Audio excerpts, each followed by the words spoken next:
bienvenue dans Fil Éco, l'émission économique qui revient sur l'actualité locale. On commence tout de suite avec les grandes lignes de cette émission. 58 800, c'est le nombre de personnes sans emploi dans le département. Retour dans un instant sur les chiffres du chômage de novembre. Les Français sont de plus en plus nombreux à revendre leurs cadeaux de Noël. Amorepas, un magasin d'achat et de vente d'occasion, profite même de cette période de l'année pour gonfler son chiffre d'affaires. Nous reviendrons également sur les moments forts de cette année 2013. Que s'est-il passé au niveau économique? Réponse dans notre dossier de la semaine. Et maintenant que 2014 a commencé, nous nous intéresserons aux perspectives pour les entreprises. Cette année, nous recevons sur notre plateau Bertrand Decré. Bonsoir. Bonsoir. C'est le président du MEDEF dans les Yvelines. Tout à fait. On vous retrouve dans un instant. Et avant cela, on regarde ce qui s'est passé dans l'actualité cette semaine.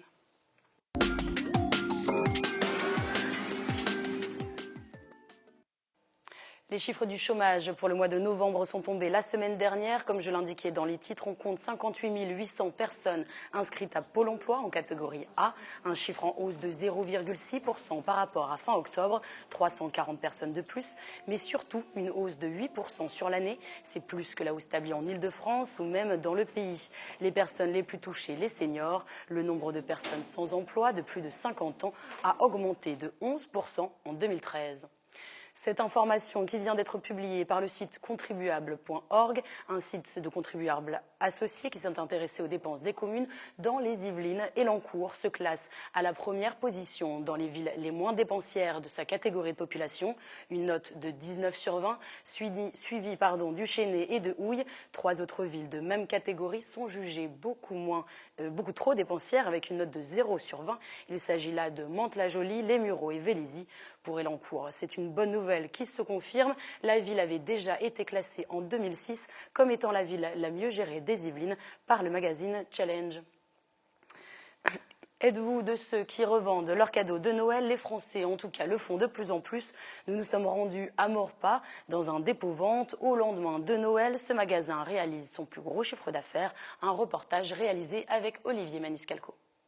Voilà, un client vient de me revendre ce jeu parce que quand il l'a acheté, il s'est trompé de console. Son neveu n'a pas la console Wii, il a une console PS3. Je lui ai racheté 35 € et neuf, ça vaut 59 €. Selon un récent sondage Opinionway, 6 Français sur 10 seraient aujourd'hui prêts à revendre leurs cadeaux de Noël. C'est 10% de plus que l'an passé. Les mentalités évoluent et ce sont les enseignes spécialisées qui se frottent les mains.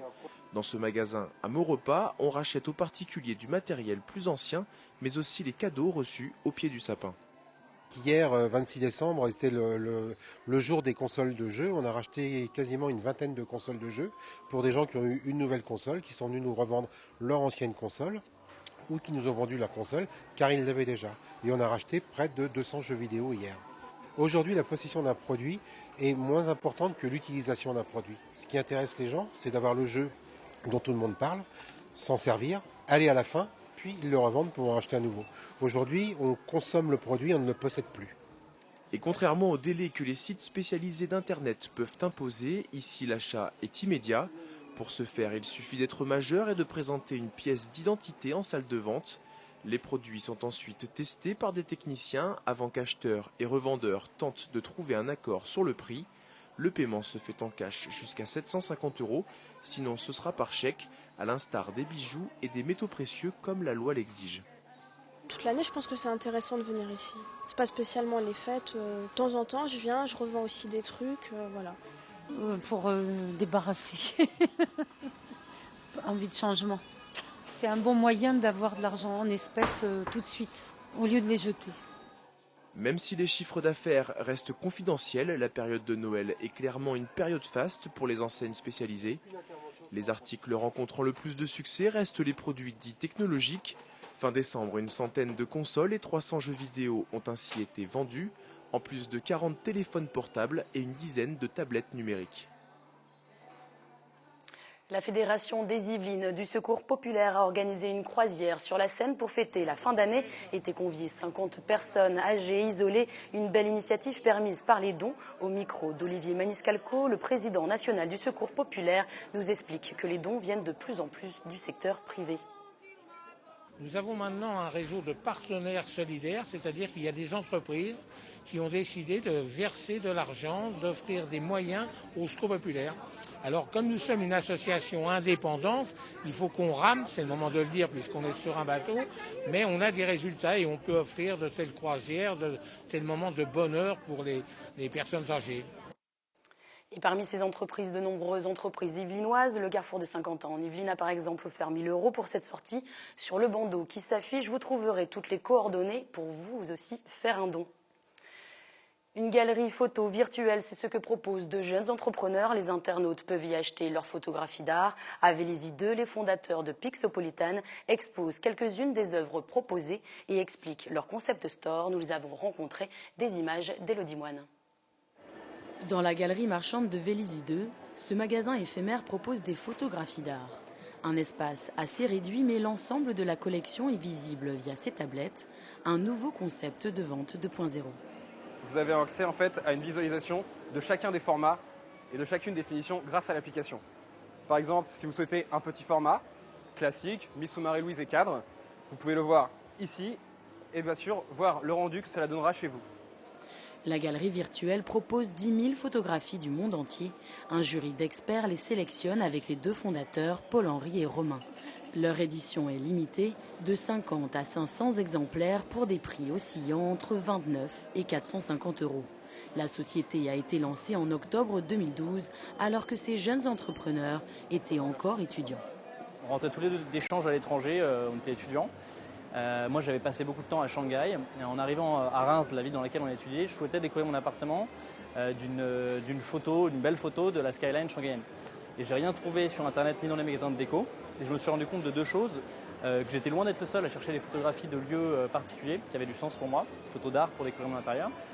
Et l'autre chose, c'est qu'il y avait énormément de photographes de talent prêts à exposer et à vendre des photographies de grande qualité de toutes ces grandes villes. Sans expérience professionnelle, Romain et Paul-Henri se sont fait épauler par des accélérateurs d'entreprise.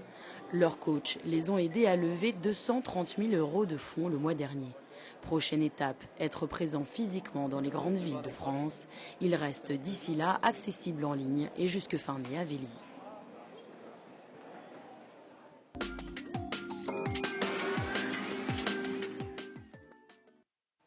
Et c'est maintenant l'heure de l'entretien. Nous recevons sur ce plateau Bertrand Decré. Bonjour. Bonsoir.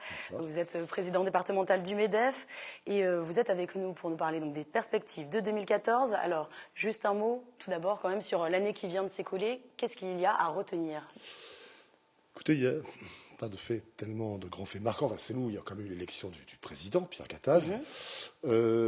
Si en début d'année 2013, on a quand même eu la signature de l'ANI, qui marque pour moi une nouvelle étape dans la démarche du dialogue social. Et on a réussi à s'entendre et bâtir quelque chose. Ce qui est très marquant aussi, c'est que j'ai pu constater sur le terrain, c'est une perte de confiance quand même de la part des chefs d'entreprise qui ont l'impression d'être incompris, écrasés de charges, ne pas être un peu les boucs émissaires. Et ça, c'est très marquant. On pourrait noter aussi que nos gouvernants sont enfin aperçus qu'il y avait une crise et qu'elle était dure. Il y a donc une prise de conscience. Alors côté chiffres, on a parlé des chiffres du chômage.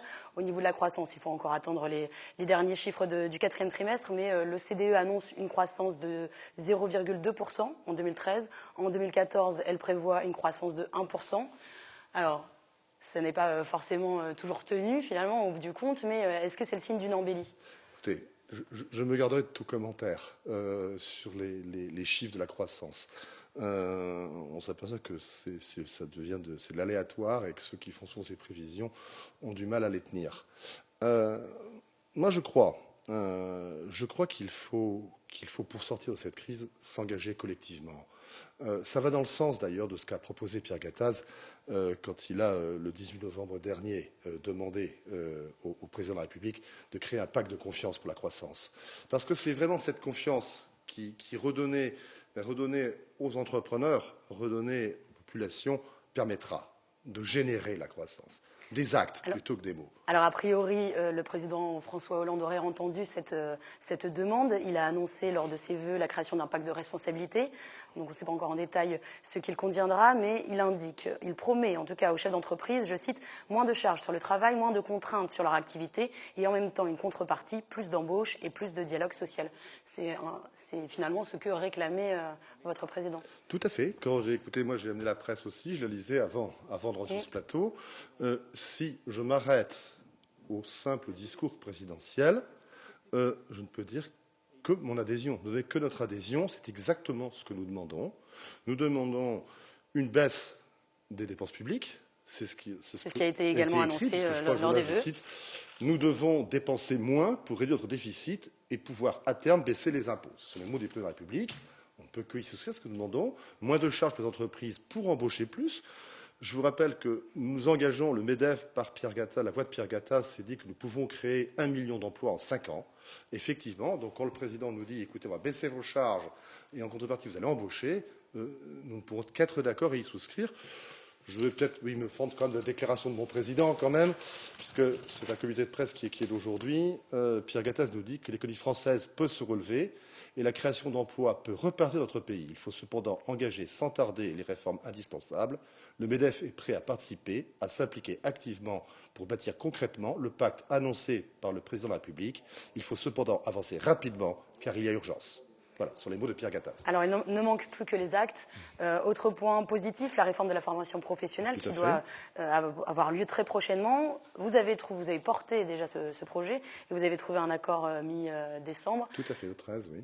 C'est un des points phares pour cette nouvelle année, selon vous. C'est important parce qu'on a remplacé un DIF par un CPE. Alors, c'était un droit individuel à la formation dont le salarié perdait le bénéfice quand il était au chômage de l'entreprise.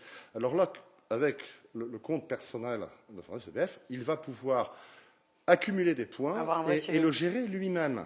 Il va y avoir, puisque vous savez que c'est à peu près 0,9% de la masse salariale, c'est l'ancien système, et aujourd'hui, pour les petites entreprises, donc moins de 10 salariés, il y a une baisse de cette cotisation, parce qu'elle passe à 0,55. Pour les autres, elle augmente à 0,1, mais je dirais, et ça c'est une parole d'entrepreneur, la formation n'est pas une dépense, c'est un investissement. Vous n'étiez pas d'accord? Oui, mais la CGPME a des raisons que je ne comprends pas, que nous ne comprenons pas, parce que la formation c'est vraiment l'affaire de tous. Et moi là je vous parle en tant que chef d'entreprise de PME. Investir, ce n'est pas une dépense, c'est un investissement. Investir. Excusez-moi, c'est un lapsus. Former n'est pas une dépense, c'est un investissement. C'est au contraire un investissement. Alors, ce que vous réclamez, surtout là, pour cette nouvelle année, c'est une baisse du coût du travail. Tout à fait. Donc, c'est le grand message que vous aviez diffusé. Le CICE, le fameux crédit d'impôt pour la compétitivité et l'emploi, permet de bénéficier déjà d'une baisse de 4% de la masse salariale. Alors, c'est seulement sur les salaires supérieurs à 2,5 fois le SMIC. Un taux qui serait porté à 6% pour cette année, l'équivalent de 10 milliards d'euros. Selon vous, pour mettre en place, disons, cette mesure, ça risque tout de même d'être compliqué. C'est positif, mais la mise en place est compliquée. On ne va pas bouder. C'est une mesure. C'est une bonne mesure, mais à moitié bonne. Pourquoi? Le fait qu'on ait une réduction de nos charges pour les salaires inférieurs à 2,5 fois le SMIC, qui sont les bas salaires, c'est très bien. Toutefois, c'est un crédit d'impôt, donc ça n'a pas d'action immédiate. Il faut attendre 1 an pour pouvoir en jouer. Alors on nous dit effectivement il y a des mécanismes qui existent pour les entreprises qui sont en difficulté, en création. Il faut monter un dossier, mais là encore une fois, on réclame des mesures simples. Il faut des mesures simples. Il faut prendre conscience que notre pays est un pays de PME, de TPE, que le chef d'entreprise, il est souvent au travail avec ses salariés, et tous ces mécanismes compliqués font qu'il il les applique pas forcément, il les boude, il les comprend pas tout de suite, et surtout quand ils ont une répercussion à 1 an. Un peu long à mettre en place. Un peu long à mettre en place. Alors, notez tout de même que la hausse de la TVA, le crédit d'impôt sera financé en partie par la hausse de la TVA, donc ce sera un sujet qu'on évoquera notamment la semaine prochaine. On peut noter qu'il passera tout de même de 7 à 10% pour l'artisanat, l'hôtellerie et la restauration. Ce que vous m'indiquiez en dehors du plateau, c'est que finalement, la TVA n'est pas si forte que ça en France. Oui, le taux de TVA moyen, le taux qu'on monte à 20, alors je parle surtout du taux à 20, je crois avoir lu récemment sur une étude que le taux moyen au niveau de la culture européenne, des pays, était plutôt à 21. Quoi. Donc, vous voyez, la France n'est pas hors jeu dans ce taux de cotisation. Alors on en reparlera plus longuement la semaine prochaine. Un dernier point peut-être sur le travail le dimanche. Une information qui est parue aujourd'hui. La CGT et FO ont indiqué qu'ils ne ratifieraient pas l'accord proposé par décret mardi par le gouvernement et qui propose donc aux magasins de bricolage d'ouvrir le dimanche jusqu'en juillet 2015. C'est une grosse erreur pour vous? C'est un combat d'un autre âge. C'est de la compréhension, c'est de la compréhension totale de ce que veulent les Français et les Françaises. Aujourd'hui, d'abord, je suis ouvert le dimanche matin que sur le volontariat. Vous avez des populations. C'est une des contreparties d'ailleurs. Mais qui ont des contreparties. Je vous le disais au plateau, une mère de famille qui travaille peut préférer avoir le mercredi de libre toute la journée pour s'occuper de ses enfants et éviter de les mettre en garderie et d'avoir des coupes supplémentaires, et travailler le dimanche quand son mari est là. Mais moi, j'ai ce cas-là chez moi, donc je sais de quoi je parle. On a des étudiants qui ne demandent que ça, travailler le dimanche en plus. Donc, et de toute façon, c'est bâti sur le volontariat. Donc, il n'y a pas d'obligation. On aura dans tous les cas très prochainement le texte de loi. Je vous remercie beaucoup en tout cas d'être venu sur notre plateau pour ce début d'année. Et on espère du coup que le concret arrivera très bientôt. Nous l'espérons aussi. On passe maintenant au dossier de la semaine.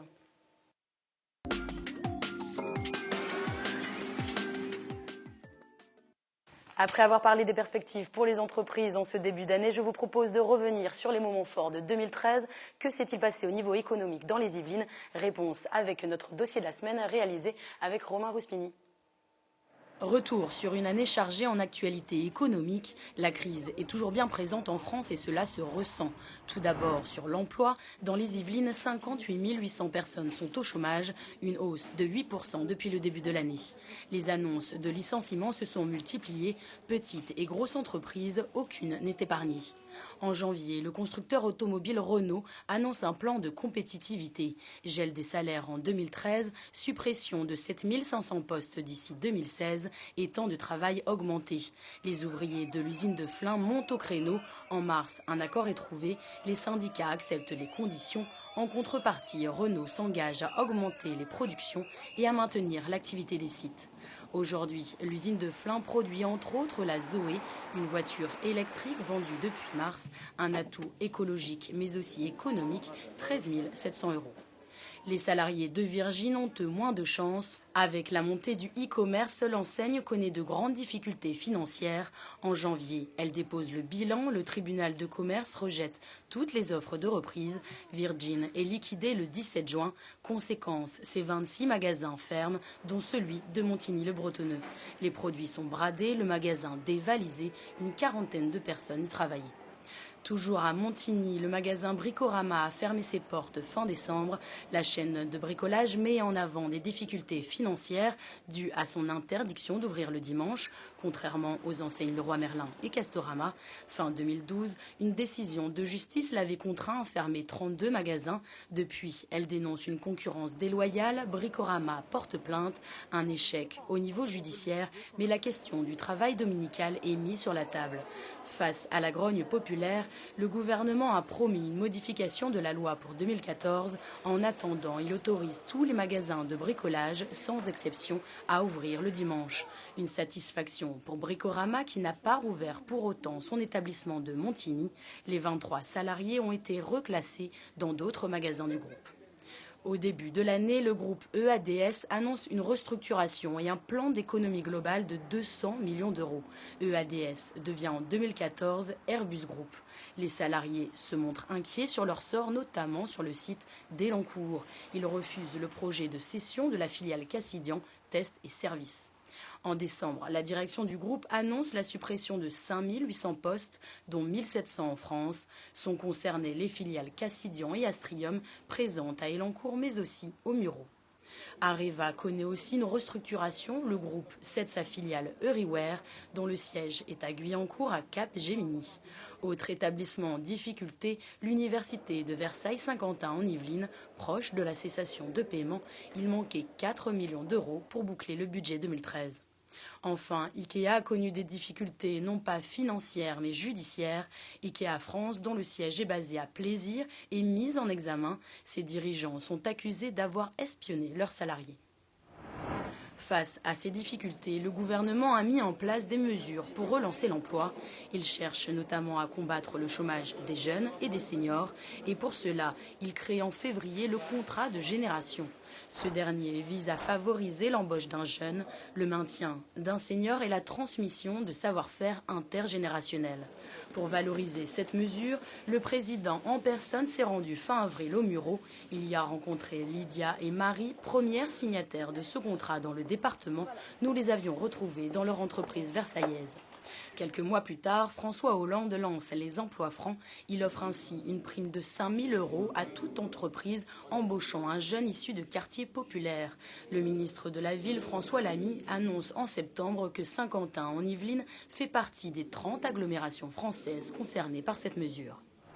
Mais 2013 est aussi marqué par des mesures gouvernementales impopulaires. La modification du statut d'auto-entrepreneur réclamée par les syndicats d'artisans, secteur du bâtiment en tête, provoque des remous. Au mouvement des pigeons, les défenseurs de ce statut lancent la fronde des poussins. Une pétition est lancée. Dans le département comme dans toute la France, les deux parties opposent leurs arguments. La ministre de l'Artisanat tente un compromis en limitant les possibilités du statut d'auto-entrepreneur sans le supprimer. En septembre, la rentrée politique est chargée en annonces. Réforme de la fiscalité, choc de simplification, réforme des retraites. Le patronat profite de l'université du MEDEF, organisée à Jouy en Josas, pour faire entendre leurs revendications. Les syndicats de travailleurs, quant à eux, descendent dans la rue pour manifester contre la réforme des retraites. Nous les avions suivis jusqu'à Paris. Un mois plus tard, les bonnets rouges s'opposent à l'écotaxe. Cette mesure finançant les infrastructures routières augmenterait de plus de 4% le prix du transport pour les poids lourds. Les agriculteurs et professionnels de l'agroalimentaire yvelinois soutiennent dans un premier temps la fronde. La mesure est suspendue. En novembre, l'équitaxe grossit un peu plus la gronde sociale. La filière équestre refuse la hausse de la TVA de 7 à 20% en janvier. Dans les Yvelines, département qui comprend le plus de licenciés en France, de nombreuses mobilisations sont organisées. Un collectif se crée, la Horde 78. Elle rassemble professionnels, amateurs, éleveurs, cavaliers ou encore enseignants. Enfin, les agriculteurs dénoncent une surfiscalisation et la redistribution des aides européennes en faveur de l'élevage. En novembre, d'importants blocages sont mis en place dans le département. Heureusement, les Yvelines restent un département très dynamique économiquement. Quelques entreprises ont d'ailleurs affiché un beau parcours. La société Carmat dévoile en mai dernier ce cœur artificiel totalement implantable et conçu à Vélizy. Une première applaudie internationalement. En décembre, ce cœur est implanté avec succès sur un patient de 75 ans souffrant d'une insuffisance cardiaque. La société s'envole en bourse. AK Technologies a remporté le Grand Prix national de l'ingénierie 2013 avec son prototype Link & Go. Il s'agit d'une voiture électrique et automatique qui peut se garer toute seule. Conducteurs et passagers se font face et peuvent sur cet écran géant visualiser la route, regarder un film ou encore aller sur les réseaux sociaux. Marie-Josée Chevalier, pharmacienne de Boifle, a quant à elle fait la une des journaux pour avoir lancé l'un des premiers sites internet de vente de médicaments. Depuis le 12 juillet, la loi autorise les pharmacies à vendre une partie de leurs produits sur la toile. Sont autorisés 4000 médicaments ne nécessitant pas d'ordonnance. Cette pharmacienne a déposé le nom de domaine en 1997, un vrai temps d'avance. Elle reçoit de 27 à 30 000 visites par mois. Les grands groupes aussi comptent bien enregistrer des succès dans notre département. Nombre d'entre eux s'y sont installés et ça continue. Mercedes France déménage son siège social à Montigny-le-Bretonneux. Les travaux sont encore en cours, mais l'emploi devrait être créé. Toujours des emplois supplémentaires, cette fois du côté du Crédit Agricole. Une extension est prévue pour accueillir 1000 salariés en plus. Le chantier a débuté en octobre à Montigny.